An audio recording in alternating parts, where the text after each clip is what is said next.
오늘 부르심에 합당하게 우리 설교 시리즈 마지막 시간이에요. 7번째, 가서 제자 삼으라, 가서 제자 삼으라.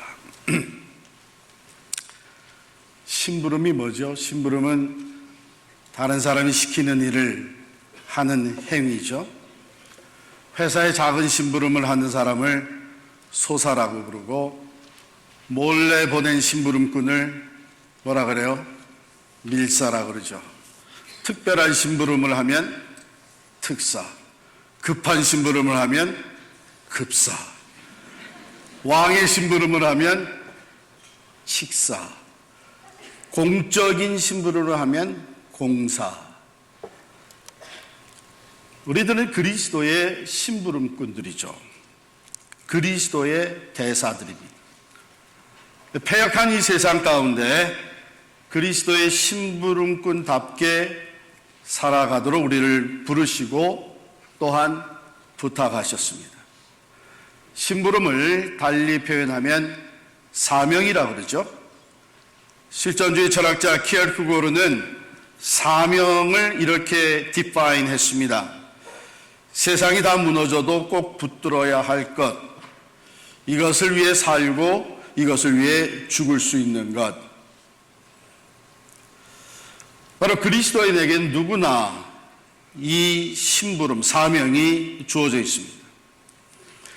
오늘 28장 19절 20절에 담긴 그 심부름의 내용, 명령을 보면, 그러므로 너희는 가서 모든 민족을 제자로 삼아 아버지와 아들과 성령의 이름으로 세례를 베풀고 내가 너희에게 분부한 모든 것을 가르쳐 지키게 하라. 이것이 부활하신 주님께서 제자들에게 또 우리에게 맡겨주신 지상 대명령입니다. The Great Commission. 심부름을 잘 하려면 먼저 지시하는 내용을 정확히 파악하고 있어야 됩니다. 그리고 성심성의껏 최선을 다해 그것을 해내야 되겠죠. 왜냐하면 그것을 부탁하고 지시한 분은 반드시 지시한 대로 했는지를 점검할 거예요. 제가 가끔 제 아내에게 부탁을 받습니다. 전화가 와서 오늘 혹시 시간이 되면 집에 돌아오는 길에 마켓에 들려가지고 이거 몇 개만 좀 사다 달라고. 지금까지 장을 보고 들어가서 칭찬받은 적이 별로 없어요. 크게 두 가지인데, 먼저는 이게 가끔 가다 보니까 들어가서 물건을 찾는 게 쉽지가 않아요. 그리고 두 번째로는 대강 알아들었다고 생각을 했는데 가보니까 왜 이렇게 종류가 많은지, 그래가지고 잘못 사간 경우가 참 많습니다. 어쩌다가 한번 오늘은 다 제대로 사왔네 그러면 기분이 좋아요. 여러분, 회사에서 상사의 지시를 받아서 그대로 잘 해내게 되면 칭찬받죠. 그런 일이 반복되면서 진급하는데 유익이 됩니다. 그런데 지시받을 때 그것을 소홀히 취급하고 그래서 제대로 해내지 못하면 큰 책망을 받고 낭패를 당하게 됩니다. 자, 최근 기독교 설문조사기관인 바나 리서치에서 발표한 내용인데요. Translating the Great Commission이라고 하는 제목, 타이틀로 설문조사 결과를 발표했습니다. 그때 던졌던 질문이 뭐냐면, 지상 대명령에 대해서 들어본 적이 있습니까? 이 질문에 미국 교인들의 절반에 해당되는 51%가 그 용어를, 랭귀지를 모른다, 이렇게 대답을 했어요.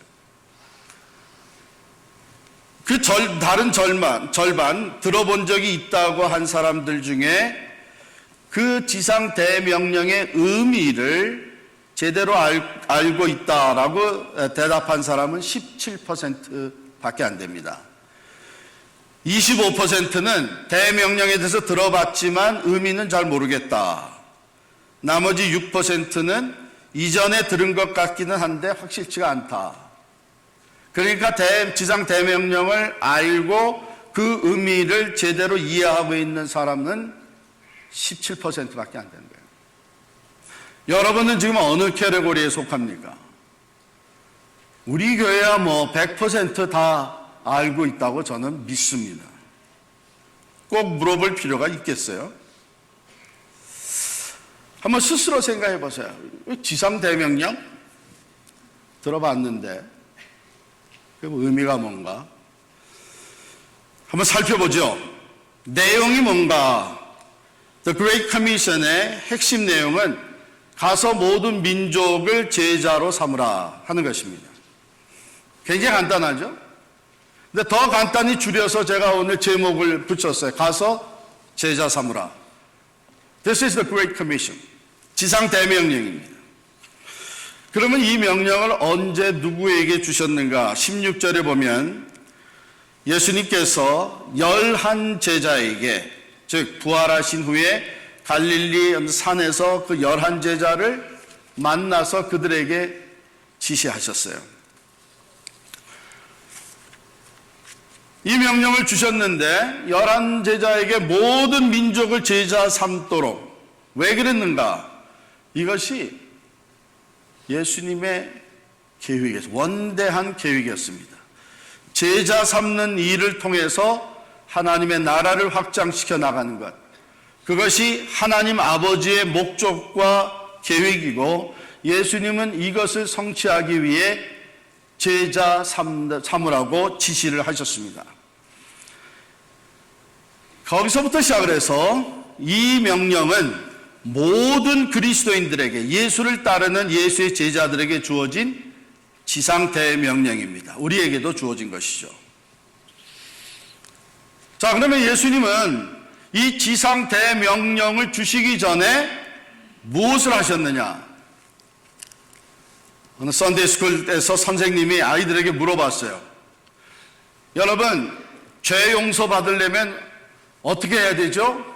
그때 하나가 손 들더니 죄를 져야 됩니다 그랬어요. 죄 용서 받는다고 하는 얘기는 우리가 죄인이라는 것을 전제로 한 얘기고, 가서 제자 삼으라고 하는 얘기는 이미 우리가 제자 되었다는 것을 전제로 하는 얘기입니다. 그렇습니다. 예수님께서는 이 명령을 주시기 전에 먼저 제자들을 택하셨어요. 수많은 사람들이 따랐는데 그 중에서 12사람을 제자 삼으셨어요. 그리고 훈련을 시켰어요. 교육을 시키셨어요. 3년 동안 퍼블릭 미니스트리를 하면서 이 제자들과 삶은 나눠졌는데, 특별히 마지막 1년은 우리 성경학자들이, 여러분들 성경을 보면 구분이 가는데 프라이빗 미니스트리에 들어갑니다. 공중, 대중을 향해서 사역을 하시던 주님이 이 퍼블릭 미니스트리 조금씩 줄이시고 프라이빗 미니스트리, 제자들과 함께 하는 시간을 늘려요. 그러면서 그들에게 질문하시고 비유로 가르쳐 주시고 둘씩 보내면서 사역에 훈련을 시키시고, 그 얘기는 뭐냐면 그 짧은 기간, 3년이라는 기간밖에 안 되는데 그 중에 3분의 1 정도를 제자 삼는 일에 투자하신 거예요. 그만큼 중요하게 여기신 것이죠. 그러고 나서 이제 부활하신 후에 그들을 만나서 명령하신 것이 이제 가서 제자 삼으라, 이렇게 하신 것입니다. 제자는 선생한테 배우고 그가 하는 일을 따라하고 그의 인격을 닮아가는 것이 제자들입니다. 자, 예수님은 가서 제자 삼으라고 명령하실 뿐만 아니라 2개의 실천 방안을 제시하셨어요. 우리 한국 성경에는 그게 이제 뚜렷하게 보여지지가 않는데 영어로 얘기하면은 뚜렷하게 나누어져요. Therefore go and make disciples of all nations. 그게 지상 대명령입니다. Go make disciples of all nations. 그 다음에 그 실천 방안이 첫 번째, baptizing them in the name of the Father, of the Son, and of the Holy Spirit. 그 다음에 두 번째 방안이 teaching them everything that I taught you, I commanded you.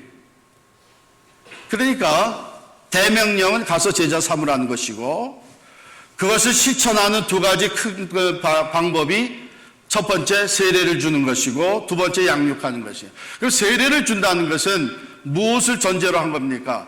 전도했다는 얘기죠.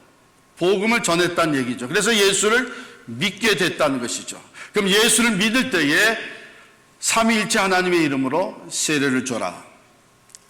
그게 제자 삼는 일의 첫 번째고, 그 다음에 그들을 그냥 놔두지 말고 이제는 양육해라. 내가 너에게 분부한 모든 것을 가르쳐 지키게 하라. 지상 대명령에 마땅히 순종해야 되는 것이 오늘 교회의 사명입니다. 교회를 이루고 있는 우리들이 마땅히 순종해야 되는 것이 바로 예수님이 우리에게 주신 지상 대명령입니다. 그러면 뭘 해야 돼요? 우선적으로 해야 되는 두 가지가 뭐예요? 전도와 양육이에요.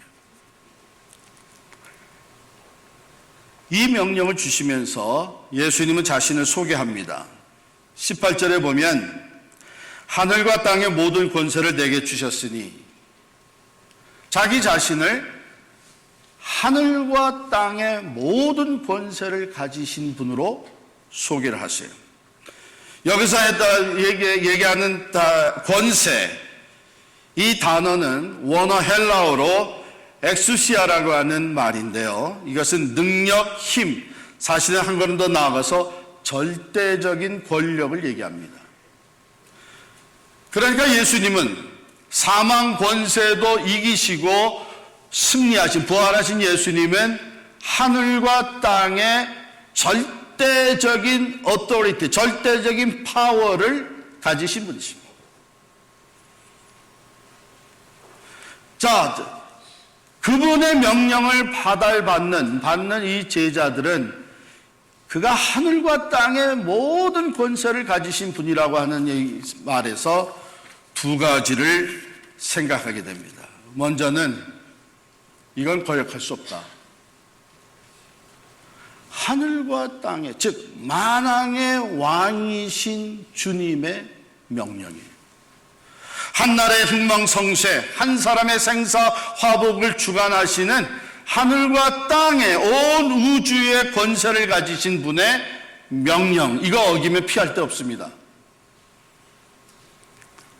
목숨을 바쳐서라도 반드시 이행해야 하는 절대적인 명령이다.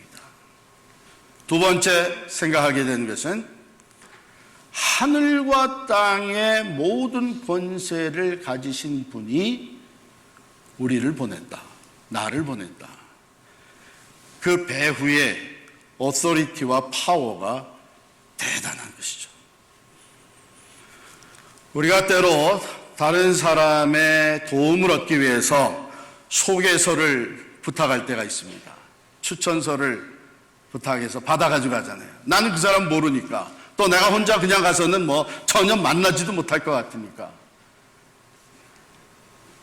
소개서를 가지고 갔어요.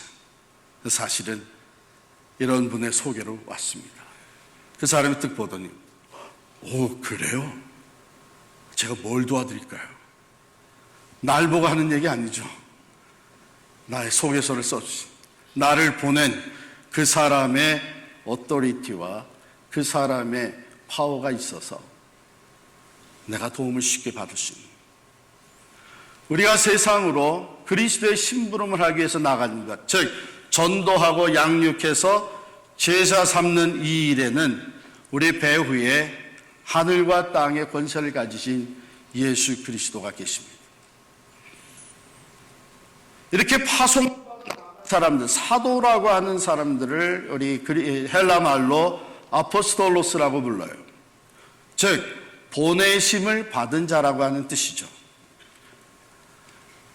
한 나라의 대통령이 자기를 대신해서 보내는 사신, 대사, 아포스톨로스라고 하는 뜻입니다. 바로 우리가 그런 자격으로 세상에 나아가서 전도하고 양육해서 예수 그리스도의 제자를 삼는 거예요. 이거 잊지 마세요. 그렇기 때문에 여러분 복음을 전할 때 구걸하듯 하지 마세요. 이거는 그분의 권위를 실추시키는 겁니다. 당당하게, 담대하게 이 복음을 전하는 사도가 되어야 됩니다. 겨우 이빨림으로 겨우 마음을 어떻게 돌이킬까 해가지고 이렇게 구걸하듯이 하지 마세요. 성령의 역사는 그런 가운데 나타나는 것이 아닙니다. 예수 그리스도의 복음, 생명을 주시는 복음, 사망에서 구원으로 옮겨놓는 이 복음은 물론 우리가 사랑으로 섬기고 관계를 맺고 좋은 트러스팅할 수 있는 릴레이션십에서 복음을 제시할 때 담대하게 제시하십니다.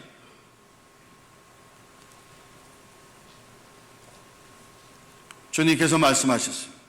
이 하늘과 땅의 권세를 가지신 분이 우리를 심부름으로 사명자로 아포스톨로스로 보내시면서 하신 말씀이 볼지어다 내가 세상 끝날까지 너희와 항상 함께 있으리라 하시니라. 말씀은 좋지만 그러고 나서 승천하셨잖아요. 세상 끝날까지 같이 있겠다고 그러고 그래서 가버리시면 어떡하자는 얘기예요. 그런데 그 승천하신 게 약속을 지키는 방법이에요. 승천하신 주님이 그 다음에 보내주신 게 뭐죠? 아버지의 약속하신 성령을 보내주신데 그 성령은 하나님의 영, 곧 그리스도의 영입니다. 예수를 믿는 자에게 그 성령이 들어와서 내재해 계십니다. 즉 예수님께서는 이제 영으로, 그의 영으로 우리와 함께 계시겠다고 하신 약속을 지켜나가십니다. 이 방법이 아니었다면, 그냥 육신을 입고 이 땅에 계셨다면 전 세계로 흩어지는, 전 세계로 심부름꾼이 되어서 사도가 되어서 보내심을 받아 나가서 제자 삼는 일을 하는 그 모든 사람들에게 같이 있을 수가 없는 거예요. 그러나 그가 승천하셔서 이제는 영으로 오셨기 때문에 동시에 어디에나 모든 사람의 삶 속에 그가 영으로 함께 계실 수 있게 된 줄을 믿습니다. 약속을 신실하게 지키셔서 이 지상 대명령을 준행하는 자들과 함께 계시면서 그분이 가지고 계시는 하늘과 땅의 권세로 우리를 통해 역사하시는 줄 믿습니다. 그렇기 때문에 우리는 이 명령에 순종할 때에 내가 얼마나 준비가 됐느냐 하는 여기에 매이지 말아야 돼요. 오늘 16절에 보면은 11제자가, 이 명령을 받은 11제자가 예수님을 만났습니다. 12이 아니고 11. 제가 전에도 말씀드렸지만 이건 부족함이 보이는 공동체를 얘기합니다. 왜? 12이라고 하는 숫자는 이스라엘사 총체적인 완전을 얘기하는 겁니다. 그래서 12지파가 있고 12제자를 선택하셨던 것이죠. 그런데 11제자 부족합니다. 근데 그 중에는 또한 아직도 의심하는 사람들이 있더라. 예수를 배웠고 경배하나, 즉 부활에 대해서 여전히 의심하는 자들이 있었다는 거예요. 확신이 없었다는 거예요. 그럼에도 불구하고 이들에게 명령하시고 보내십니다. 왜? 주님이 함께 계셔서 그들의 부족함과 연약함을 도우실 것이기 때문에. 오늘 얼마나 많은 사람들이 나는 아직 준비되지 않았다고 해서 이 심부름을 거절하고 있는지 모릅니다.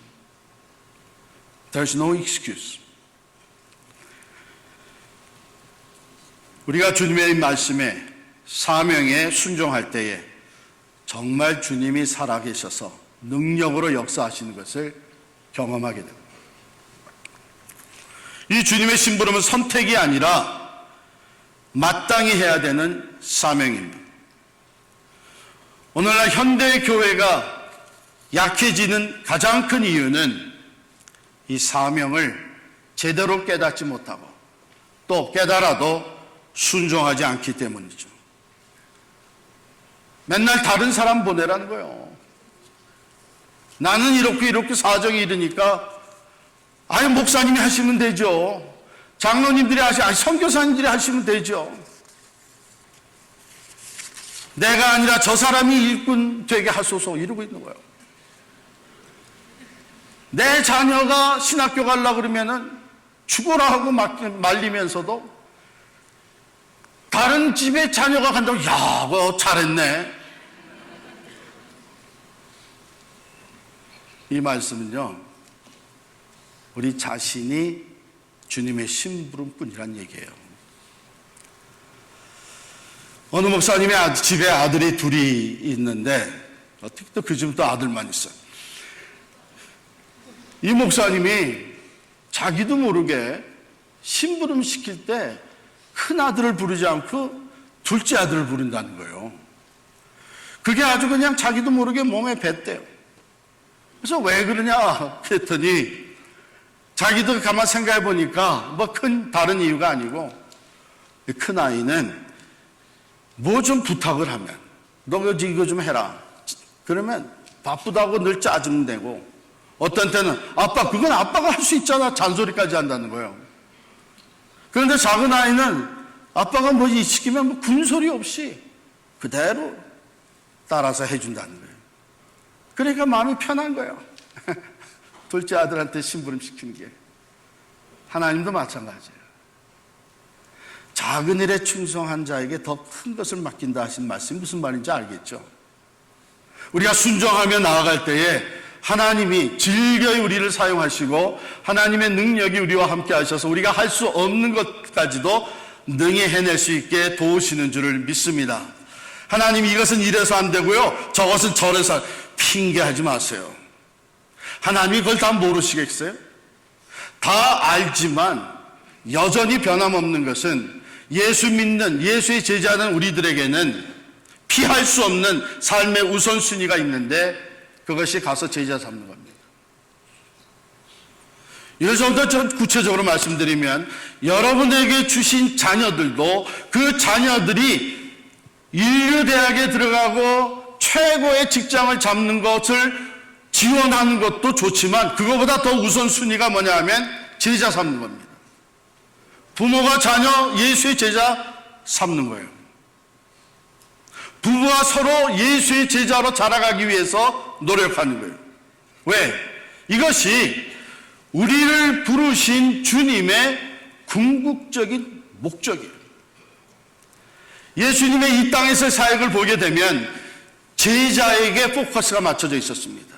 공생이 시작하면서 먼저 제자를 부르시죠. 어부들을 제자로 부르시고 세리를 제자로 부르시고 제자들을 부르십니다. 아까 말씀드린 대로 제자들을 세워 나가십니다. 그리고 이 땅을 떠나실 때에 남겨놓은 것이 다른 거 아니에요. 제자들을 남겨놨습니다. 그리고 마지막 유언으로 주신 것이 뭐냐 하면 가서 제자 삼으라는 겁니다. 그러므로 부르심을 받은 우리 모두에게 주어진 궁극적인 사명이 있다면 제자 되고 제자 삼는 거예요. 다 같이 따라합시다. 제자 되고 제자 삼자. Be disciple and make disciple. 이것이 우리를 부르신 궁극적인 목적이에요. 그렇다면 우리는 자연스럽게 우리를 돌아봐야죠. 난 지금 제자로 자라가고 있는지, 예수님의 제자로 자라가려면 뭐 해야 되는지 알잖아요. 예수님의 말씀을 배워야죠. 그 가르침을 받아야죠. 그 가르침대로 순종하는 삶을, 훈련을 쌓아 나가야죠. 예수님이 하시는 일을 내가 보고 따라해야죠. 봉사하고 미니스트리에 참여해야죠. 그래서 제자로 내가 먼저 성장하면서 스승 되시는 예수님의 인격을 닮아가는 겁니다. 여러분, 제자로 살아가고 있어요? 교인으로 사는 것하고 제자로 사는 것은 굉장히 차이가 있습니다. 교인은 등록하고 예배 참석하고 장기 결석 안 하면은 제명당하지 않아요. 제자는 아닙니다. 제자는 꾸준히 선생님의 말씀을 배워야 됩니다. 그분이 원하는 일에 참여를 하고 훈련을 받아야 됩니다. 그러면서 그분의 인격을 닮아가야 됩니다. 성가대원들도 제자가 되어야 됩니다. 집사님, 권사님, 장로님들도 여러 가지 사역을 맡았지만 계속해서 제자가 되어야 됩니다. 목사들도 팔로워가 먼저 신실한 제자로 자라가야 합니다. 내가 먼저 그리스도의 신실한 제자가 되지 않고 제자를 삼게 되면 큰일 납니다. 왜냐하면 그런 사람들이 하는 게 뭐냐면 예수의 제자를 만드는 것이 아니라 자기 제자를 만들어요. 이건 매우 위험한 거예요. 교회 안에서도 내가 먼저 제자로, 장로로, 권사로, 목사로 부름받은 내가 먼저 계속해서 그리스도의 제자로 자라가면서 다른 사람을 제자로 만들어야 그리스도의 제자를 만들 수 있지. 나는 제자된 삶을 살지 못하면서 다른 사람을 이렇게 이끌고 저렇게 이끌고 하다 보면 그리스도의 제자를 만드는 게 아니라 자기 제자를 만드는 거예요. 그러므로 제자 되고 제자 삼는 일. 내가 먼저 그리스도의 제자가 돼요. 우리 찬양팀도 말씀 공부해야 됩니다. 서리 집사님들도 제자 돼야 됩니다. 목사들도 가르치려고만 하지 말고 내가 먼저 계속 배우고 제자로 자라가야 됩니다. 그래야 거기서 나오는 사역이 예수 그리스도의 제자를 삼는 사역으로 연결이 됩니다. 그 다음에 실제적으로 제자 삼기 위해서 해야 된 두 가지, 전도와 양육이에요. 한번 물어봅시다. 내가 예수님을 따르는 신앙인이 된 이후에 몇 사람 전도해서 세례받겠습니까? 몇 사람을 말씀으로 양육해서 제자로 세웠습니다. 만약에 이런 게 관심이 없이 지금까지 교회 생활하고 있다면 교회 생활은 하고 있을지 몰라도 신앙 생활은 제로예요. 왜? 부르심의 목적이 분명한데 그 부르심과는 상관없이 교회 생활하고 있다면 교회의 일원으로서는 생활을 잘하고 있을지 몰라도 진정한 신앙인의 삶, 그리스도의 제자된 삶은 아니에요. 우리 친구들을 전도해야 됩니다. 이웃을, 내 가족을 전도하고 내 자녀를 세례받게 하고 집안에서부터 제자 양육을 해야 됩니다. 이게 우선순위예요.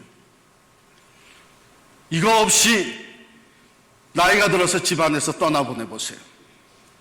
아주 위험합니다. 영적 싸움을 싸울 줄 모르는 사람을 전쟁터에 내놓는 거예요. 제자 되고 제자 삼는 것은 선택이 아닙니다. 사명입니다. 내가 제자로 자라가면서 다른 사람을 또한 제자 삼는 일, 부르심의 목적입니다. 지상 대명령, 이것을 제대로 수행하는 교회가 바로 선교적 교회입니다. 우리 모두가 부르심에 합당하게 제자 되고 제자 삼는 그리스도의 신실한 사람들이 될 수 있기를 간절히 축원합니다. 기도하겠습니다.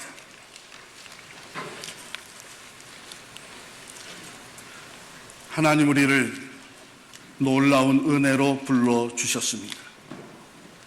사망에서 생명으로, 어둠과 죄에서 빛으로, 구원으로 나오게 하신 주님, 이 놀라운 부르심의 목적이 있음을 다시 한번 깨닫게 하심을 감사합니다. 제자로 세워주시고 이제 가서 제자 삼으라고 하신 지상 대명령이 다른 사람이 아니라 내게 떨어진 명령인 것을 늘 기억하게 하여 주옵소서. 그래서 참된 제자로, 또 제자 삼는 자로 날마다 성장할 수 있도록 우리에게 은혜를 주시고 성령으로 충만케 하시고 하늘과 땅의 권세를 가지신 그 주님께 모든 것을 맡기고 나아갈 수 있도록 도와주시옵소서. 우리들의 자녀들이 예수의 제자 되기를 원합니다. 우리가 전도해서 세례받게 하고 또한 말씀으로 양육하여 그리스도의 제자를 세워나가는 이 역사를 통해 땅끝까지 하나님의 나라가 세워지는 것을 보게 하여 주시옵소서. 예수님의 이름으로 간절히 기도하옵나이다. 아멘.